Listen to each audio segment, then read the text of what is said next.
Konark sun temple, దీనిని black pagoda అని కూడా పిలుస్తారు. ఇది భారతదేశంలోని ఒడిషా రాష్ట్రంలోని కోనార్క్ అనే చిన్న పట్టణంలో ఉన్న 13వ శతాబ్దపు హిందూ దేవాలయం. ఇది భారతదేశంలోని అత్యంత ప్రముఖమైన మరియు ఐకానిక్ మైలురాళ్లలో ఒకటి మరియు యునెస్కో ప్రపంచ వారసత్వ ప్రదేశంగా పేరుగాంచింది. చరిత్ర 11 నుండి 15వ శతాబ్దాల వరకు ఈ ప్రాంతాన్ని పాలించిన తూర్పు గంగా రాజవంశం పాలనలో ఈ ఆలయం నిర్మించబడింది.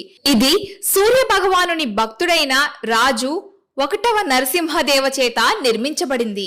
ఈ ఆలయం 1255 CEలో పూర్తయింది మరియు ఇది 7 గుర్రాలు గీసిన 12 జతల చక్రాలతో సూర్య భగవానుడి యొక్క గొప్ప రథంగా రూపొందించబడింది. ఫుల్ వీడియో కొరకు పిన్ కామెంట్ లో ఉన్న లింక్ ను క్లిక్ చేయండి.